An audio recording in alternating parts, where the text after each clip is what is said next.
Que reste-t-il de ta jeunesse tendre? Coronavirus. Coronavirus. Coronavirus. Covid. Moi je dis que c'est, on peut dire une fatalité. C'est le cas encore en France là, non? Il y en a encore, non?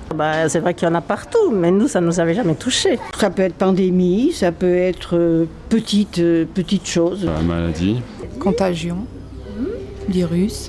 J'ai vécu aussi l'épidémie sida où on n'a pas fait tout ça, il y a eu plus de morts. La peste, le choléra, des choses très très graves. Eh bien, je crois qu'en Nouvelle-Aquitaine, on est plutôt bien lotis de ce côté-là pour l'instant, mais est-ce que ça va durer? Il y a eu plus de morts à la grippe espagnole de 18 ou de Hong Kong de 68. Lorsqu'on va en Afrique, en Asie, il y a des pays qui vivent avec ça au jour le jour. Hein. Ici, on était tranquille, je pense. Chez nous, ici à Ussel, c'était tranquille. Ce qui me surprend un peu, c'est que ça ait pu prendre une telle ampleur dans notre monde. N'ayant pas eu trop de personnes qu'on connaissait qui ont été touchées, la peur était très limitée quand même. Ça fait peur le virus, ah oui.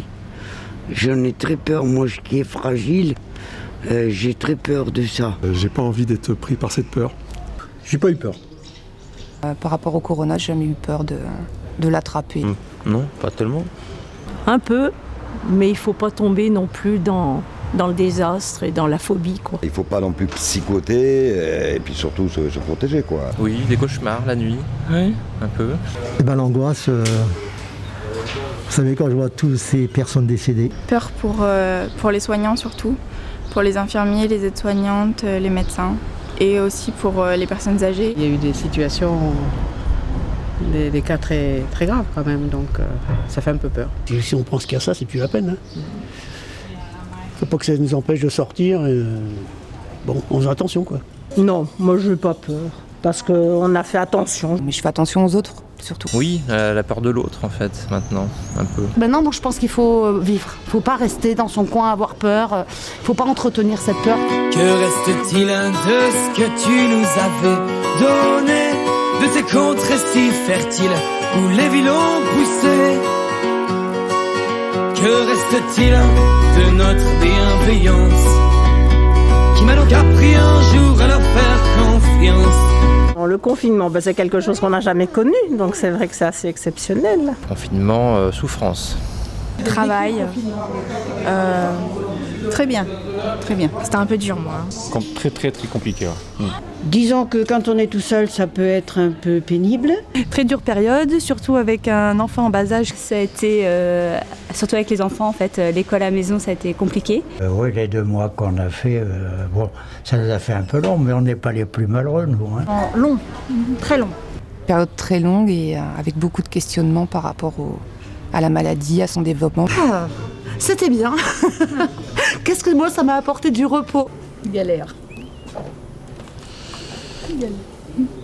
Galère, Enfin bon, on avait une petite maison avec un jardin. Il y a eu de durs moments pour des gens qui ont été confinés avec toute leur famille auprès des autoroutes ou dans des petits appartements. Et par contre, les gens qui ont des petits appartements, je les plains, ces gens-là. Apprendre à vivre dans un lieu restreint, mais peut-être mieux apprécier les choses de la vie. Remise en question de notre mode de vie. Ça nous a permis de nous retrouver en famille, de nous ressourcer aussi, de prendre le temps d'être ensemble. Très dur, rester enfermé dans 70 mètres carrés. Là, c'était abusé un peu quand même. Moi, à 17 ans, on m'aurait obligé 24 heures sur 24 à vivre chez mes parents. Je sais pas si j'aurais été aussi raisonnable. On perd ses amis, peut-être, de vue du moins. Donc on a une jeunesse ultra raisonnable, il faut leur faire confiance et je pense qu'ils nous apprennent plus qu'on leur apprend actuellement. Au déconfinement, ça a été le travail, quoi. Trop tôt et trop rapidement, je dirais. Est-il vraiment souhaitable par les temps qui courent? Appréhension. On est reparti quand même dans la peur un petit peu quand même. Enfin la peur, le mot est fort, mais... quand même. Ascenseur émotionnel, on passe du tout au rien. Ça aurait pu être une grande joie, mais je suis enseignante et il a été plutôt modéré le déconfinement. Un déconfinement avec des kilomètres à respecter. S'il n'y a pas trop de problèmes pour la santé, qu'on peut travailler, oui. Donc pour moi c'était un déconfinement mais confiné. Retour à la liberté, respiration. C'était pas traumatisant du tout. C'était retrouver les gens, retrouver ses collègues, c'était du pur bonheur. Libération. Soulagement. de se dire qu'on peut revivre un peu normalement. Les confinements, on voit que les gens ils se lâchent et tout. Moi je comprends que des jeunes aient envie de se retrouver, mais je pense qu'on peut faire des fêtes en respectant certaines choses. Tout en faisant toujours attention avec les gestes barrières et les préconisations. J'ai l'impression que c'est le lâcher général. Les gens ils font plus attention à rien du tout, alors que l'épidémie, elle est toujours là, le virus est toujours là. Les gestes barrières, les gens ne tiennent pas, quoi. C'est un truc, c'est pas dur à faire, mais les gens ne tiennent pas. Faire attention aux distances de sécurité. Le virus, il donnera avec ou sans les gestes barrières. Le contact humain, il faudrait le maintenir, même si ça va être compliqué. Ça va être compliqué dans les mois, les années peut-être à venir. Que reste-t-il de notre bienveillance qui m'a donc appris un jour à leur faire confiance? Pourquoi les murs si hauts font de l'ombre à nos arbres? Doit-on poser les armes ou les prendre plus tôt? Faut s'écarter quand on est à la plage, ça c'est bien je trouve. C'est vrai qu'on dit que c'est la première chose à faire, c'est tenir ses distances. Je pense que c'est un des très bons moyens pour éviter de se contaminer. Le respect de l'autre. Le contact est important et je déplore. 1 mètre de distance. Ça c'est normal. Un lavage de mains. Ah oui, j'ai une femme, elle est à cheval là-dessus. Hygiène normale.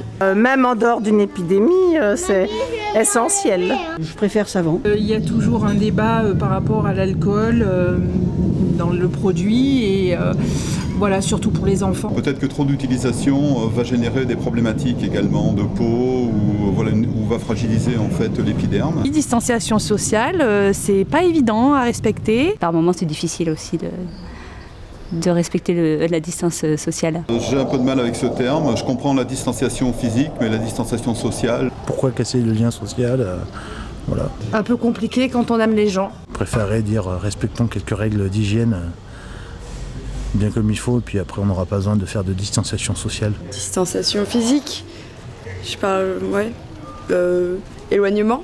Il y a eu des rapprochements intéressants, humains, pendant cette période, et je crois que c'est précieux. J'en ai un joli à la main. Moi je le porte toujours quand je sors dehors. Oui, Bon, c'est obligatoire, mais dans les endroits clos, les gens portent le masque quand même. Tout le monde avait le masque dans le magasin, mais sauf elle. Elle a dit je le mettrai pas. Masque obligatoire. Utilisation au quotidien. C'est contraignant, surtout en ce moment avec la chaleur. Pour nous, là, j'y crois un peu moins. Mais enfin bon, on peut pas faire autrement si on veut pas l'attraper et le donner aux autres. Le problème des masques, au départ, on les a fabriqués, nous. Je te demande, que reste-t-il de toi? Combien s'en sortiront quand tu ne seras plus là? Que reste-t-il du monde? Quelques miettes de nous. Moi je te demande pardon à genoux. Quand il va y avoir le vaccin, ça sera comme les masques. Tout le monde a crié au loup parce qu'il n'y avait pas de masque. Maintenant qu'il n'y en a plus, personne ne veut les porter. On crie, oh, on nous oblige, machin. Le vaccin, non, on n'est pas du tout prêt à se faire vacciner aujourd'hui. Et le vaccin, quand il va sortir, maintenant que tout le monde crie, on va dire, ah ben non, moi je ne le veux pas le vaccin, c'est trop dangereux. Solution.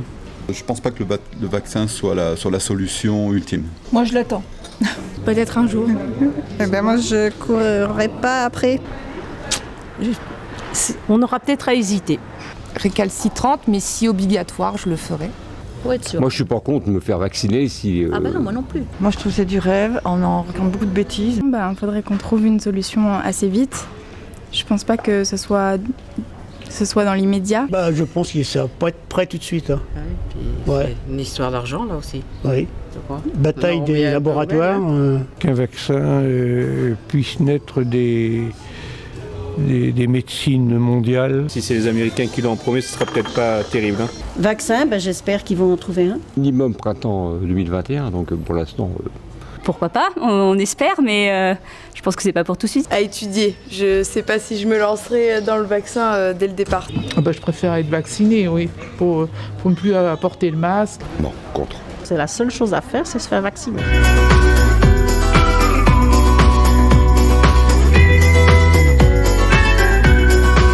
Que reste-t-il?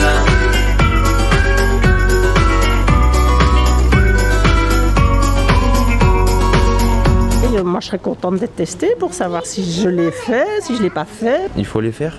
Et il faudrait qu'il y en ait plus, je pense. Oui, bien sûr, si on a des petits symptômes bizarres.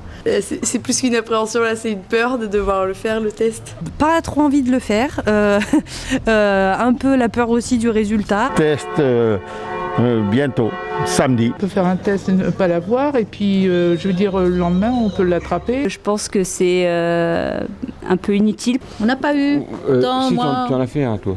J'en ai jamais fait de test. Il n'y a pas eu beaucoup de tests. On n'a pas assez, ils ne sont pas tous très sérieux. Ici à Ussel, ça n'a pas été fait. Je pense qu'il y aura une deuxième vague. Elle est à envisager. On aimerait bien qu'il n'y en ait pas, mais on y va. Il est fort possible qu'il y ait d'autres vagues comme celle-ci. On nous matraque ça et on en a ras le bol. Je l'attendais et elle arrive. Ouais. C'est pour nous faire peur, entretenir la peur, c'est tout. Je pense qu'il va y en avoir une quand même, non? J'espère qu'on est un petit peu mieux préparé pour cette seconde vague. On espère que ça ne va pas être plus dramatique que la première. On sera sans doute mieux préparés, tous, comme le gouvernement aussi. On va pas être reconfinés dans les mêmes mesures que la dernière fois. Oui. Moi, j'aimerais pas. Oui. Peut-être un reconfinement, si c'est nécessaire, différent. Peut-être nécessaire à nouveau, si jamais l'épidémie prend trop d'ampleur. Je m'y attends. Malheureusement, ça risquerait bien d'arriver. Il faut être inquiet quand même, un petit peu quand même. Ça peut repartir à l'automne. Hein. Bon, moi, personnellement, ça ne me dérangera pas. J'espère pas. J'espère qu'on pourra avoir une vie un peu normale. Que reste-t-il comme chance de futur? Si ces mots sonnent comme une lettre de rupture, les pluies stériles n'abreuveront plus nos cultures, car les mômes immatures laissent traces indélébiles. Je pense que le gouvernement a fait ce qu'il a pu, plus ou moins en catastrophe. Ouais, ça n'a pas été très bien fait, enfin, organisé. On s'est pris un peu en retard quand même. Bon, il a réagi trop tard. Trop tard. Je pense que les politiques sont dépassées. Très moyen. Très moyen. Sans commentaire. Une gestion de la crise tardive et prise de conscience tardive. Je la trouve pas très bien gérée, moi. Je suis pas le seul dans ce cas-là. Hein. Il faut être plus prévoyant et plus à l'écoute des gens, je pense. Ils sont là pour nous servir et puis au final, je pense que, pour moi, ils sont complètement à côté du sujet. Ce qui est dit par le gouvernement, c'est sincère ou c'est de la manipulation? Mais cette crise sanitaire, j'ai un petit peu le doute quand même. Je ne veux pas dire que ça n'existe pas du tout, mais je veux dire que les mesures qu'on nous fait prendre parfois sont un peu exagérées. Je reste assez sceptique quand même sur la maladie, parce que est-ce que c'est vraiment c'est voulu, c'est pas voulu, on ne sait pas. Les mesures coercitives, c'est vraiment pour moi le bout du bout, et on en a eu beaucoup. Hein. Désobéissance obligatoire. Il y a eu du tâtonnement, il y a eu des fois des ordres et des contre-ordres quelques temps après. Et un jour, ils disent d'une façon, le lendemain, c'est autrement. Tout le monde tâtonnait un peu. Ils ont fait des erreurs, ils continuent à en faire. Non, j'ai pas confiance. Je le dis franchement. Ça se gagne, ça se perd, ça peut se regagner. Mais il faut être transparent. Ils nous racontent n'importe quoi. Ouais. Et il faut être humble. Il a fait ce qu'il a pu. Hein. Il a fait ce qu'il a pu. Hein, c'est vrai que c'était pas toujours facile de critiquer. C'est bien de critiquer, mais c'est bien de se bouger aussi. On est un petit peu manipulé par les médias si on ne se situe pas à distance. Trop de médias. Trop, oui. On parle beaucoup. Donc, Pour dire toujours la même chose, en fait. On parlait du coronavirus tout le temps, partout. Donc, peut-être même trop. Alors c'est vrai qu'il faut communiquer, c'est une évidence, mais là c'était à outrance. Moi, en ce qui me concerne, je pense qu'au bout d'un moment, il y a eu un peu de lassitude d'ailleurs. Et on écoutait la télé et ça pouvait... c'était anxiogène. Quoi. Que les chercheurs ne s'entendaient pas spécialement, c'était pas tous d'accord, que les médecins ne sont pas tous d'accord et chacun son ego. Et ça fait, c'est très anxiogène pour les gens. Parce que je pense qu'ils influencent beaucoup trop les citoyens. On a l'impression qu'avec les X et X chaînes, chacun veut le scoop. Et ça, c'est très désagréable. Il y a l'impression qu'il ne se passe plus rien dans le monde, quoi, à part ça. Quoi. Alors que... On arrive en ce moment dans ce qui s'appelle de la surinformation, donc des informations. Je sais pas si je raconte que des conneries, mais je pense que les médias font beaucoup de mal. Que reste-t-il? Il n'y a plus rien à brûler. Qui guérira ton cœur tout abîmé pour que les murs s'écroulent et que poussent les arbres et que passent les hommes, que s'élèvent les âmes. Je soutiens les médecins et infirmiers. Ça doit être dur pour eux. Ah, ça, il faut le défendre, bec et ongle, l'hôpital public. L'hôpital public, je crois qu'il va mal, hein. Très mal même. On a applaudi les soignants tous les soirs sur les balcons, ça faisait bien. Et il faut mettre les moyens, il ne faut pas lésiner avec ça. Ça fait 15 ans que l'hôpital public est démonté par les divers gouvernements successifs et la crise l'a bien montré. Sonnette d'alarme, alerte rouge. En danger. Je pense qu'il va falloir qu'on en prenne soin. Mais qui a cassé l'hôpital public depuis 15 ans? C'est pas moi. C'est pas ma fille, c'est pas nous. C'est vraiment une politique de pays, d'État qu'il faut vraiment revisiter. Manque de moyens. Je pense que c'est un domaine qui doit être largement financé. Beaucoup de responsabilités, des salaires pas en conséquence par rapport à notre travail. C'est difficile. J'aimerais pas y travailler. Mais c'est vrai qu'ils ont été à la hauteur, les gens. Franchement, moi je leur tire mon chapeau. J'espère qu'on va les aider maintenant. Ils ont été top, quoi. Ils ont vraiment assuré. Admiration pour le travail du personnel. Quand les politiques n'assurent pas forcément de leur côté, les gens, les infirmières, les médecins ont vraiment joué le jeu. Là, faut les appuyer à fond. On est tous pour eux. Les gens qui soignent dans les EHPAD sont des gens également exceptionnels. Je pense plus aux personnes âgées dans les EHPAD qui doivent vivre un enfermement quotidien. Je pense qu'ils ont dû souffrir de ne plus voir leur famille. Ça doit être très très dur. Ouais. Pour les personnes qui ont perdu des membres de leur famille, vraisemblablement aussi, c'est certain. Je travaille en EHPAD, donc faire très attention à nos aînés et les protéger au maximum. C'est peut-être bien de les protéger, même si c'est un peu dur. Après, maintenant, il faudra réapprendre à vivre et puis on va être obligé de vivre avec. Beaucoup de peur pour eux, justement, pour les personnes âgées. Nous, on nous a dit qu'on était vieux déglingués, fragiles. Mais bon, si on ne sait pas qu'on est vieux, je crois qu'on l'a appris là. C'est les gens qui sont âgés, c'est malheureusement qu'il y en a qui laissent leur peau, quoi, parce qu'ils sont plus fragiles que les autres. Il y en a eu beaucoup. Et je pense qu'ils ne sont pas tous pris en compte. Il y aura encore des morts, mais ça révèle aussi des maladies. Il y a eu des endroits, il y a eu pas mal de décès, oui, avec les personnes âgées surtout. Hein.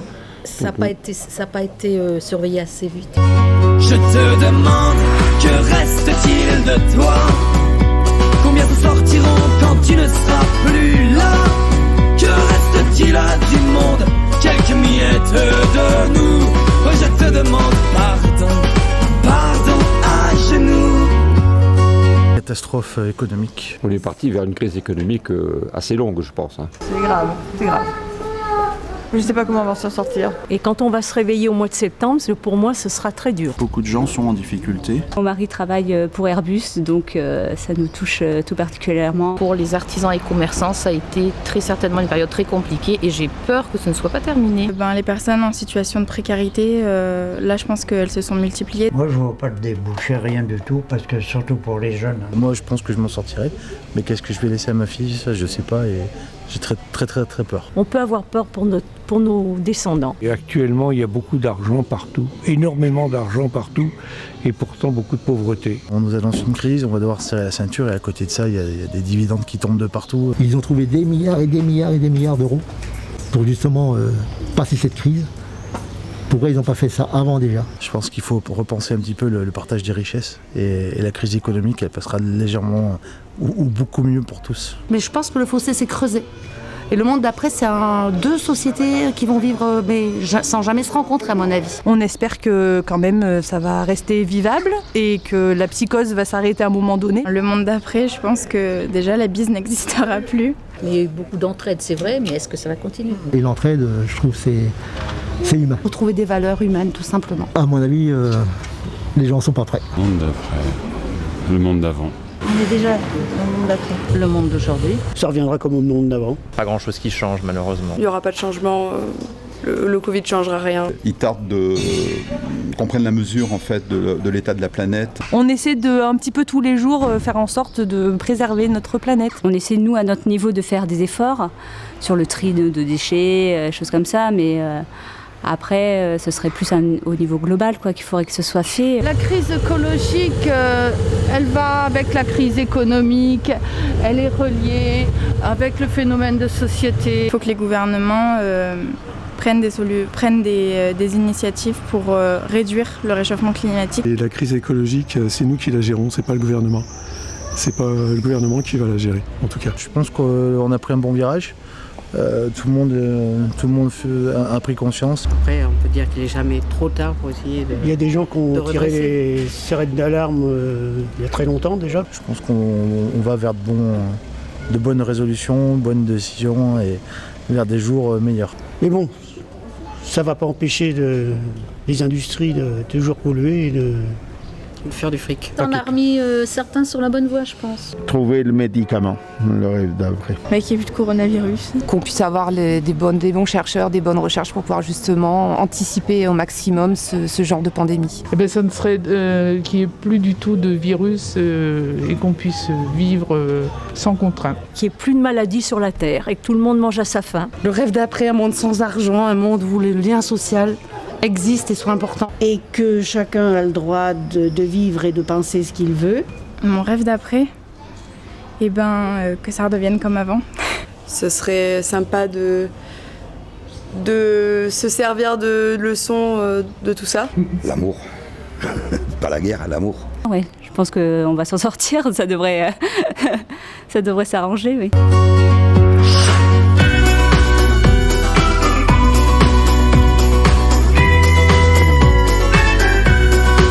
Que reste-t-il ?